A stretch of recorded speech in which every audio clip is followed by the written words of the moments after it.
start by myself, and then and when it's your turn, I'll tell.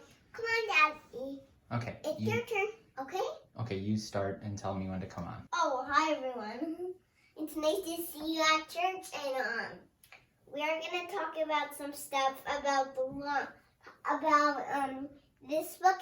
And can I have the strongest book to show them who looks like it? Everybody, do you want to say how good? This is the book about the storm we have stopped. Do you want to hear it? Okay. This is the storm has stopped in the horn. The storm has stopped. Jesus Christ was a little bit better. Sadie, should I help you read that story? Okay, let's not read it. Oh, hi everyone. I'm missing my book. Maybe I could have my secret helper bring it to me. Come on over. All right, this is The Storm That Stopped, as Sadie introed for us, and it's by Alison Mitchell, illustrated by Catalina Echeverri again. And so I hope you enjoy. Catalina Echeverri. That's right, Catalina Echeverri. The Storm That Stopped, a true story about who Jesus really is. One day, long ago, Jesus was teaching people by the sea. Soon, some more people arrived, then others, then more and more, until there were people everywhere. We can't hear back here. Give me some room. Be quiet. I can't see. The crowds were just too big. Which one couldn't see? Well, that one. Right there. See how they're mostly covered? Mm-hmm. No one could see Jesus, and no one could hear Jesus. So Jesus asked his friends, the disciples, to push their boat out onto the water. He sat in the boat, and the huge crowd spread out along the beach. Now they could all see and hear Jesus as he told them all about God. See, there's different stories that he was telling. This is probably the story about the seeds and how they fell in the path, and they fell in brambles, and some of them bore much fruit. When he finished teaching the people, Jesus said to his friends, "Let's go over to the other side of the sea." Jesus had finished teaching the crowd, and now he had something to teach his friends, but they didn't know it yet. So they all jumped in the boat with him and set sail across the sea. What about these ones? Yeah, they pushed the boat out into the water, and then they jumped in. They're all together in the boat. And they're sailing and rowing. It's a big sea. Jesus was so tired.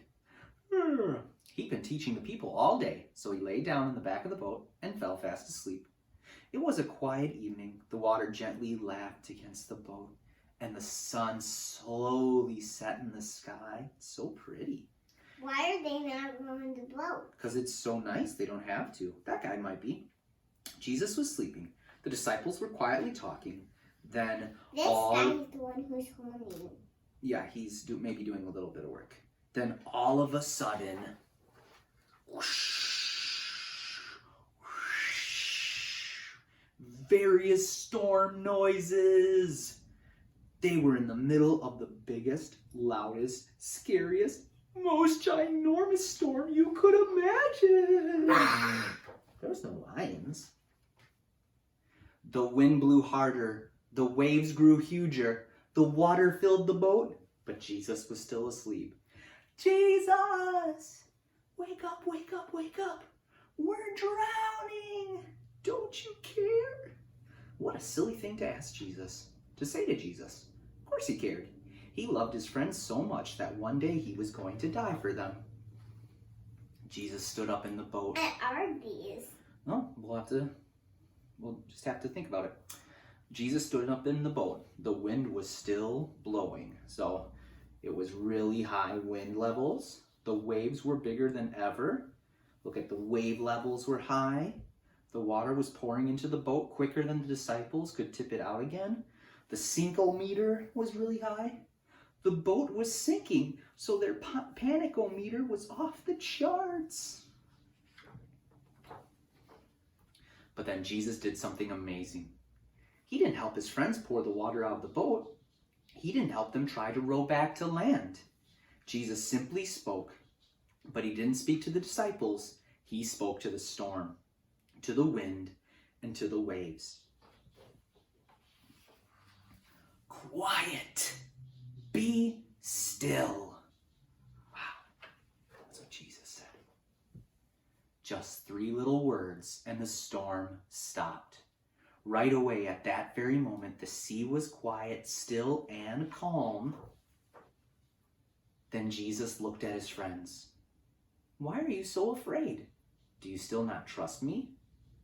But they were terrified, and they asked each other, who is this? Even the waves and wind do what he says.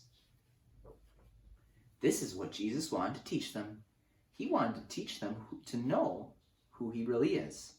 The disciples already knew a lot about God from his special book. They knew that God made everything. He made the world, he made the sun and the moon and the stars, and he made the sea and the wind as well. They knew that only God can tell the sea what to do, that only God can tell the wind when to blow or the waves when to crash. Only God can do these things. But the disciples had just seen Jesus do the same. What are you doing? Just waiting for total. But the disciples had just seen Jesus do the same things God can do. So what is the answer to their question? Who is Jesus? Next page. Jesus is God. Tales that tell the truth. How do we know about the storm that stopped? The account of Jesus calming the storm was written down for us by Mark, a friend of Jesus' disciple Peter, in the New Testament part of the Bible.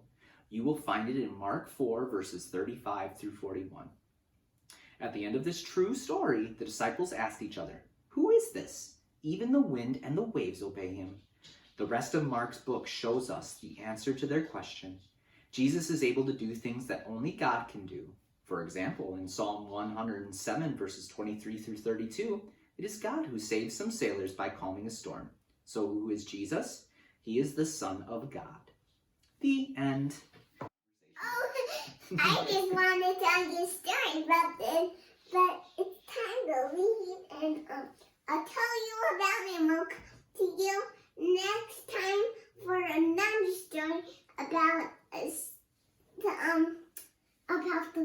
about that book next time. This is the next book we're going to read? Mm-hmm. The 1 O'Clock Miracle will be our next book. We hope that you enjoyed story time with us and that you're having a wonderful day. Have a great day and God bless. Yes. Say bye. Bye.